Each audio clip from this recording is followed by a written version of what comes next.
नमस्कार दोस्तों, हमारे चैनल में आपका स्वागत है। इससे पहले वाले वीडियो में हम लोग फूल और उसके भागों को देख चुके हैं। अब हम लोग देखेंगे परागण और निषेचन क्या होता है। तो चलिए हम लोग देखते हैं। देखिए, हम लोग देख चुके हैं कि ये जो ऊपर वाला भाग होता है ये पराग कोश होता है और इसमें छोटे छोटे कण भरे होते हैं जिसे हम लोग पराग कण कहते हैं। तो देखिए, इसी पराग कण को इस वर्तिकाग्र तक पहुंचना, इसमें जो कण होते हैं इस कण को इस वर्तिकाग्र तक पहुंचना ही क्या कहलाता है? परागण कहलाता है। देखिए, यानी पराग कण को वर्तिकाग्र तक पहुंचने की क्रिया को हम लोग क्या कहते हैं? परागण कहते हैं। देखिए, ये क्रिया जो होता है ये अपने आप नहीं होता है।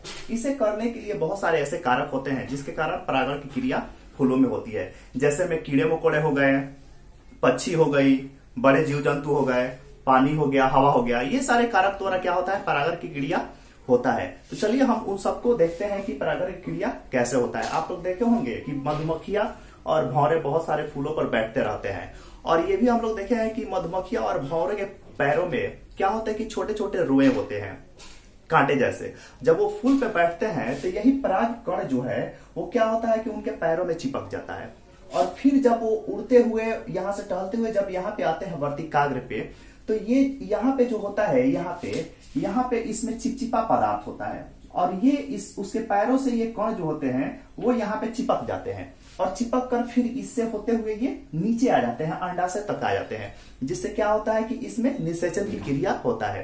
तो देखिए, इसके यहाँ से पराग कण को यहाँ वर्तिकाग्र तक पहुंचने में बहुत सारे कारक जो होते हैं वो सहायता करते हैं। तो चलिए उसको हम लोग देखते हैं। देखिए, सबसे पहले देखते हैं परागण। देखिए, पराग कण का वर्तिकाग्र तक पहुंचना परागण कहलाता है।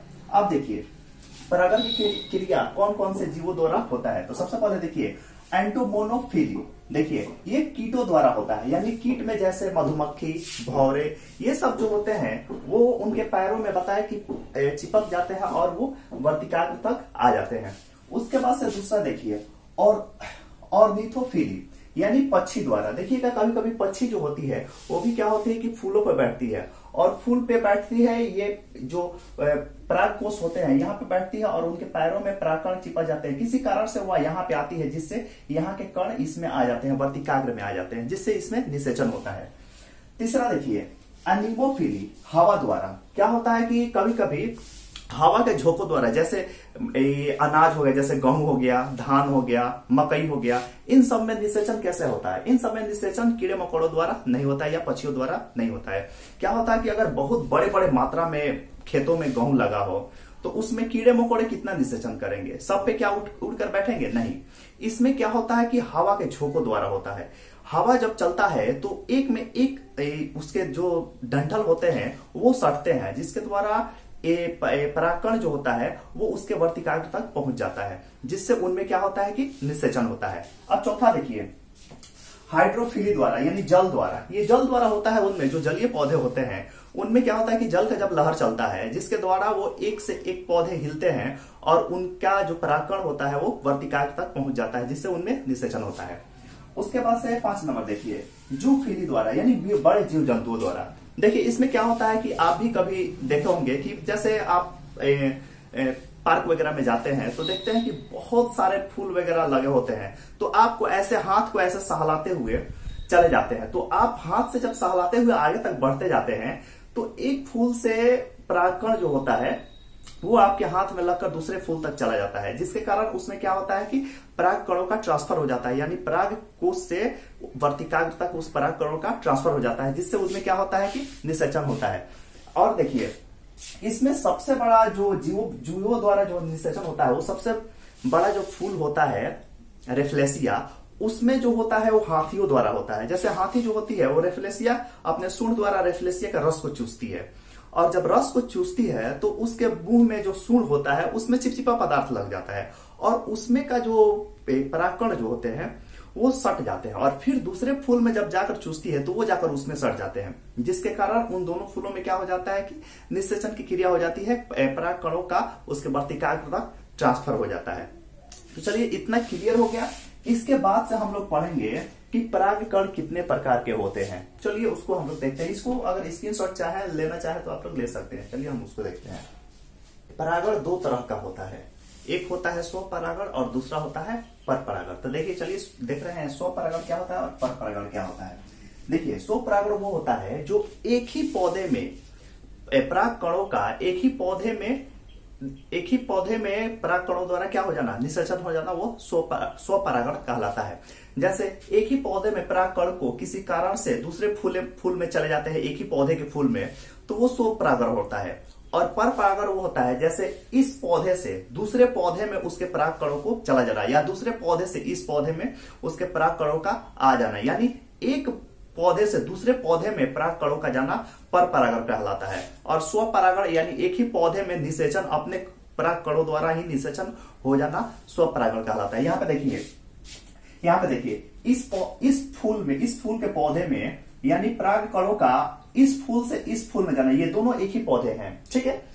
इस फूल से इस फूल में आ जाना ये स्वपरागण कहलाएगा, क्योंकि ये दोनों एक ही पौधे हैं और एक ही पौधे से एक ही पौधे में जा रहा है, तो ये स्वपरागण कहलाता है। लेकिन इसी पौधे से अगर पराग कणों का दूसरे पौधे में अगर चला जाता है तो वो परपरागण कहलाता है।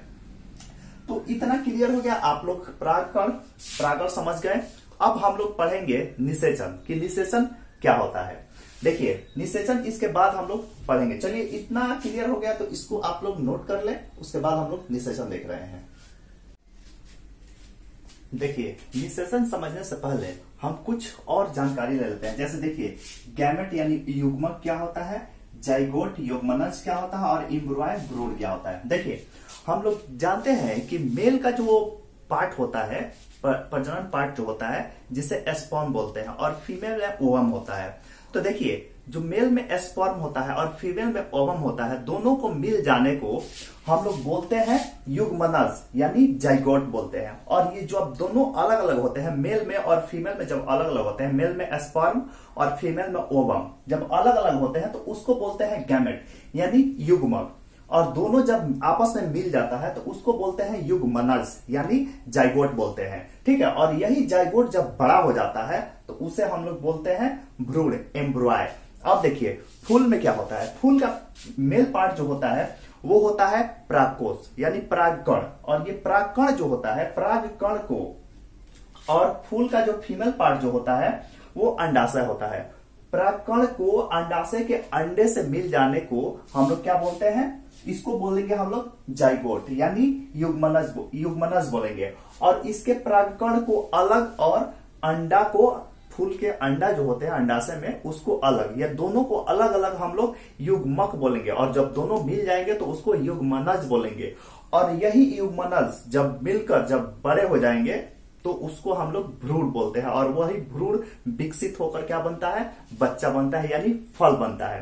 तो इतना क्लियर हो गया। यानी जब परागकण अलग रहता है तो उसको युग्मक बोलेंगे यानी उसको गैमेट बोलेंगे। और फिर अंडा को क्या बोलेंगे हम लोग, इसको भी गैमेट बोलेंगे। और जब दोनों मिल जाएगा तो उसको हम लोग जाइगोट बोलेंगे। और जाइगोट बड़ा होकर विकसित होता है तो उसे एम्ब्रॉय बोलते हैं लोग। इतना क्लियर हो गया। अब चलिए हम लोग निषेचन समझते हैं। निषेचन क्या होता है, देखिए निषेचन परागण के फलस्वरूप परागकण का अंडाशय में पहुंचने की क्रिया को निषेचन कहते हैं।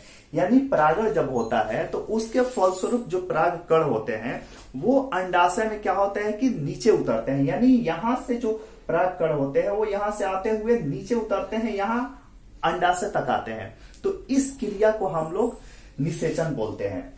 देखिए निषेचन में यहां से परागकण जो आते हैं, बहुत सारे परागकण आते हैं, लेकिन यहां से आने का सिर्फ 2 ही कण यहां पे नीचे आते हैं। यहां पे सिर्फ 2 ही कण इसके नीचे आते हैं। यहां पे तो बहुत सारे, ऊपर तो वर्तिकाग्र पे बहुत सारे आते हैं, लेकिन वर्तिकाग्र से नीचे जो उतरते हैं अंडाशय तक, वो सिर्फ 2 ही परागकण नीचे आते हैं। और यहाँ अंडाशय में 3 अंडा होता है। यानी फूलों में, किसी भी फूल में अंडाशय में 3 अंडा होता है। तो देखिए ये एक परागकण जो होता है वो एक अंडे से क्या करता है कि अभिक्रिया कर लेता है, यानी ग्रुप बना लेता है। और बाकी 2 अंडे और एक परागकण ये आपस में अभिक्रिया कर लेते हैं, ये आपस में अभिक्रिया कर लेते हैं। तो देखिए जब ये दोनों मिल गए, यानी परागकण और एक अंडा जब आपस में मिल गए, अलग अलग थे तो उसको हम लोग बोलेंगे गैमेट। जब आपस में मिल गए तो उसको बोलेंगे जाइगोट। यही जब आपस में ये मिल गए तो ये क्या हो गया, जाइगोट इसको बोलेंगे। और यही विकसित होकर भ्रूण का निर्माण कर लेते हैं। और यही भ्रूण जब बड़ा होता है, विकसित होता है, तो यही फल का निर्माण करता है। देखिए अब यहाँ पे परागकण के एक कण जो है वो एक अंडे से क्या कर लिए, अभिक्रिया कर लिए, यानी ग्रुप बना लिया, और दूसरा कण जो है वो 2 अंडों से क्या कर लिया, ग्रुप बना लिया। अब इसको हम लोग बोलते हैं परागकोश, नहीं सॉरी, परागकोश नहीं, इसको हम लोग बोलते हैं इंडोस्पर्म। इसको क्या बोलते हैं हम लोग, इंडोस्पर्म बोलते हैं, यानी एक कण और 2 अंडाशय जब मिलकर ग्रुप बनाते हैं, इसको बोलते हैं हम लोग इंडोस्पर्म। अब इनका काम क्या होता है, ये तो क्या होते हैं कि ये विकसित होने लगे और फल का निर्माण करने लगे, लेकिन ये इंडोस्पर्म का काम क्या होता है कि जब तक ये विकसित होंगे तब तक इनको भोजन देने का ये काम करता है। ये इंडोस्पर्म जो है वो क्या करता है, ये जो फल जब बनेंगे तो इसको क्या करेगा, ये इसको भोजन देने का काम करेगा। तो इतना क्लियर हो गया। देखिए निषेचन कहाँ होता है, अंडाशय में होता है। परागण कहाँ होता है, वर्तिकाग्र पे होता है। चलिए ये आप लोग देख लिए, परागण और निषेचन देख लिए। अगर वीडियो अच्छा लगा हो तो वीडियो को लाइक करें, सब्सक्राइब करें और शेयर करें। इसको चाहे तो आप लोग स्क्रीनशॉट ले सकते हैं।